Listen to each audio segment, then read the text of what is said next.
Assalamualaikum guys, selamat datang ke SRTV. So, untuk video kali ini terlalu banyak benda yang ingin aku kongsikan kepada kamu kerana ya, aku ni macam 3 ke 4 hari lepas kan last video aku bekerja, so aku tak dapat buat apa-apa update, aku tidak ada roaming, so aku tak boleh berkongsi latest news lah tentang Sabah FC. Tapi setibanya aku kembali ke Kota Kinabalu, bila aku cek terlalu banyak perkongsian, terlalu banyak, bukan terlalu banyak, ada satu rumus lagi yang tengah berlegar sekarang ni, tapi kita tidak tahu apa status, apa tujuan individu tersebut berada di Sabah FC. So kita akan bercerita mengenai salah satu individu, Mat Saleh, yang berada di sesi latihan bersama Sabah FC.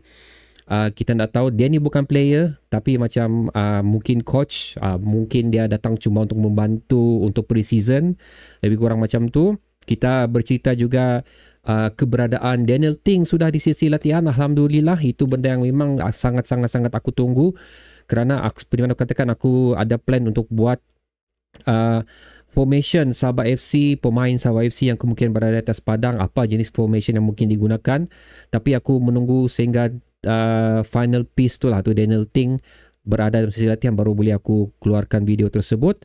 Dan seterusnya mengenai season tiket yang telah dikeluarkan oleh Sabah FC, ini agak berbeza daripada sebelumnya. Terlalu banyak promotion, terlalu banyak kebaikan yang telah mereka sediakan untuk season ni.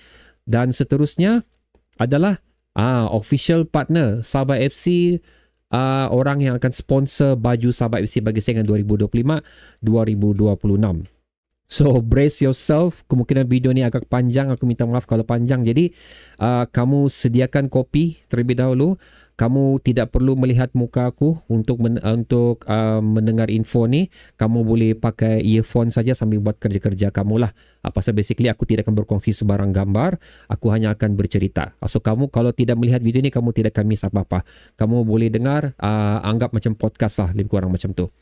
So okay guys, aku mulakan dulu dengan official partner Sabah FC bagi 2025-2026 ni. Sebenarnya benda ni sudah dibagi hint. Aku ada baca di ruang komentar di salah satu video SRTV tempoh hari. Dia ada bagi quote tu yang impossible is nothing tu. Aku macam, ini Adidas ni. Aku bilang, adakah dia memberi gambaran? Aku tak tahu. So mungkin aku rasa siapa yang memberi komen tu ada info awal lah tentang Sabah FC ni. So sekali lagi, Sabah FC kembali mewarnai saingan Liga Super. Adidas kembali sekali lagi mewarnai saingan Liga Super setelah absent pada 2 musim lepas kalau aku tak silap. Dan Sabah FC ni pun memang tidak asing lah, pernah juga menaja Sabah FC lagi. Dan Adidas ni tidak asing lah kerana pernah juga menaja Sabah FC pada musim berapa, 2000 berapa, 19 kah something, aku lupa, minta maaf yang tu. Kalau anda tahu boleh letak mengenai Adidas tu lah, bila last kali Adidas sponsor baju Sabah FC. So ini adalah benda yang interesting untuk aku. Aku kena terus terang sama aku. Kamu pernah nampak aku pakai baju satu jersey Spain Adidas tu, tapi actually aku bukan fan Adidas sebenarnya. Even though Manchester pun pakai baju Adidas, aku tetap bukan big fan of Adidas lah, itu boleh aku katakan. Tapi walau macam mana pun, it's not about that. It's about apa baju Sabah FC, dan kita sokong apa-apa baju Sabah FC, dan kita beli yang original baju Sabah FC untuk membantu kelab kita. So aku mengharapkan design yang cukup, aku mengharapkan retro sebenarnya, design retro. Kalau boleh, waktu zaman Sabah FC menang Piala FA tu 1995, itu aku harapkan. Tapi kalau something new, something modern pun I don't mind, tapi aku tidak mau dia terlalu banyak sangat grafik-grafik lah. Okay, aku tidak mau kecoh sangat, aku lebih mau pada dia simple, lebih kurang macam tu. Tapi sekali lagi, itu bukan isu sebenar juga. Isunya sekarang ni adalah berapa harga baju jersey tersebut. Okay, kalau kamu pernah tengok jersey JDT Nike, last aku nampak lah, tapi ini bukan di official store, tapi macam di kedai merchandise somewhere aku lupa lah di mana, tapi di Semenanjung lah, berharga RM299. Itu baru JDT Nike. So seperti mana kita tahu, Adidas, Nike, kalau kalau macam ranking ketiga Puma lebih kurang macam tu adalah merupakan brand yang cukup top dan mempunyai tangga harga yang cukup tinggi. So di sini aku menganggarkan bukan kita mungkin tidak akan mendapat seperti mana harga yang telah kita bayar pada 2 musim lepas, iaitu Lotto 139, 129 lebih kurang macam tu. Aku merasakan ianya akan lebih tinggi daripada itulah.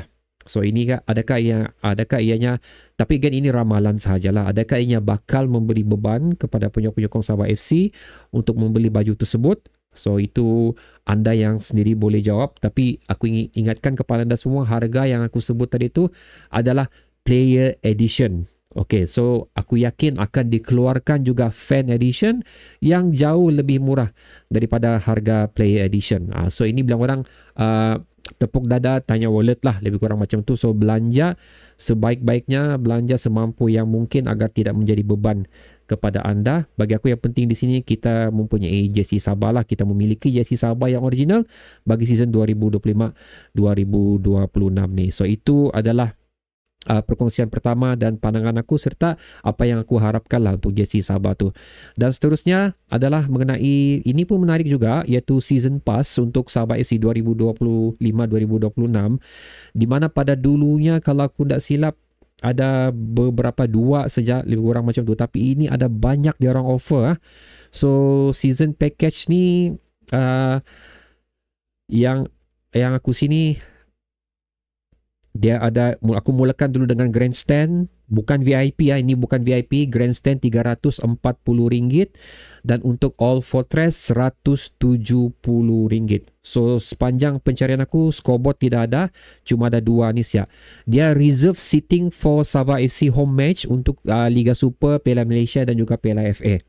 So semua perlawanan yang berkaitan dengan bola sepak tempatan kita, anda hanya perlu beli grandstand 340, all fortress 170, yang inklusif sekali untuk Piala Malaysia dan juga Piala FA. Dan seterusnya dia orang ada premium juga, okay? Premium pass, standard pass dan juga basic pass yang mereka panggil.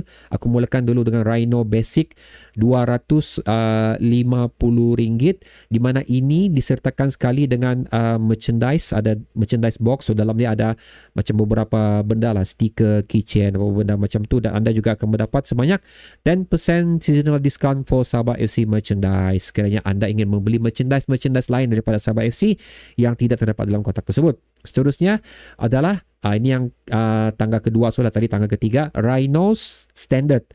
Ini RM350, RM100 beza daripada Rhino Basic. Kelebihannya seperti mana yang dua aku mention untuk Rhino Basic tadi, satu lagi tambahan di sini adalah one free match meal and drink. So ditambahkan lagi satu minuman dan satu makanan sekiranya anda membeli Rhino Standard. Dan yang paling up sekali, paling premium sekali, memang mereka panggil premium pun, itu Rhinos Premium, berjumlah RM400 tambah lagi RM50 lah. Ini yang cukup menarik guys. So ada satu add-on yang cukup menarik di sini. Okey, add-on yang aku sebut seperti tadi, yang ada adalah merchandise box dibagi untuk premium, one free match meal and drinks, 10% discount untuk for seasonal discount for Sabah FC merchandise, dan yang paling best sekarang ni guys adalah 2 free access exclusive area, training ground, dressing room throughout the season. Wow. So good package, bagi aku very berbaloi lah. Okay, aku boleh katakan macam tu. Dan ini adalah sepatutnya yang telah mereka sediakan lah pada season-season yang sebelum ni.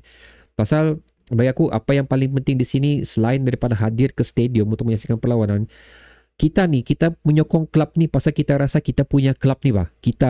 Klub ni milik kita. Dengan adanya satu free access inclusive area, training ground dan dressing room ni, ini menimbulkan lagi rasa kita punya klub tu.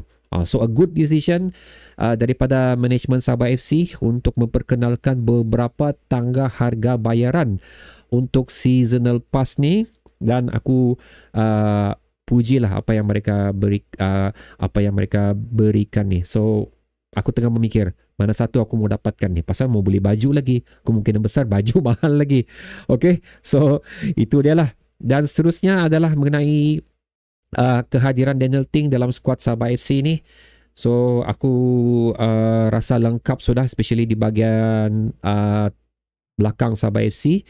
Defender kita pun cukup bagus dengan adanya Dominic, dengan adanya Gaby, dengan adanya Danny Herm, dengan kembalinya Daniel Ting. So melengkapkan sudah bahagian pertahanan Sabah FC ni. So persoalannya sekarang berapa defender yang akan digunakan, apa sistem yang akan digunakan untuk Sabah FC ni, dan ini aku ceritakan pada kamu dengan video seterusnya lah. So perkongsian terakhir guys untuk video kali ini adalah kelibat satu individu yang berada di training ground Sabah FC. Aku ada gambar dia, tapi aku share lah. Okay, ini adalah gambar dia. Cuma bila aku tengok balik di Facebook page rasmi Sabah FC, macam sudah di remove gambar tu. So inilah yang menimbulkan persoalannya. Tapi aku telah mendapat info yang orang ni adalah jurulatih, pernah kejap aku kena tengok balik ni, pernah melatih beberapa klub lah di Australia, seperti Australia, Newcastle, Melbourne Victory, Western Sydney, Women's Football as a assistant manager, dan last kali adalah New Lambton FC as a director of football. So ada yang mengatakan, aku yang beri nama dia sebentar lagi, ada yang mengatakan mungkin dia akan mengganti mengganti jawatan yang telah ditinggalkan oleh Martin Stano as a fitness coach. Tapi bagi aku, sekiranya individu tersebut telah memegang jawatan assistant manager, caretaker manager, manager, director of football, dia tidak akan beralih ke position yang rendah daripada itu. Itu yang pastinya sepanjang pengalaman aku memerhatikan lah untuk bahagian teknikal ataupun coach dunia bola sepak ni. So adakah dia ni dipanggil sementara saja? Okey, nama dia adalah Jean Paul de Morny. Gitu. So nama dia nama France. So sebutan dia sebutan France, tapi dia ni citizenship ko tu boleh solid aku. Citizenship dia adalah Australia. Okey, sekali lagi nama dia Jean Paul de Morny. So itu nama dia. So sekarang ni dia berada di sesi latihan bersama Sabah FC. Cuma kita tidak boleh menimbulkan lagi sebarang spekulasi lah sama ada Martin Stano yang akan digantikan oleh beliau ataupun tidak. CV beliau aku nampak sini macam tidaklah ada apa-apa yang special sangat tentang beliau ni, tapi mungkin dia punya intipati sendiri, cara permainan sendiri, dan preferred formation yang dia gunakan adalah 4-4-2. Ini kita kena tahu. Okey, sama ada sekiranya beliau ni diambil untuk digantikan Martin Stano, adakah formation Sabah FC akan digantikan? Kerana sebenarnya kalau aku tengok daripada squad list Sabah FC tu, terus terang aku katakan untuk menggunakan formation 3-4-3 lebih kurang gitulah, macam agak mustahil untuk digunakan kalau aku tengok squad list Sabah FC ni. Tapi again, it's still early to say di sini. Kita pun sekali lagi tak tahu apa tujuan dia berada di sesi latihan bersama Sabah FC. Seperti mana aku katakan, adakah dia digunakan untuk sementara waktu saja untuk preparation, membantu preparation Sabah FC bagi menempuh saingan Liga Super akan datang, dan juga untuk menentang Buriram ni.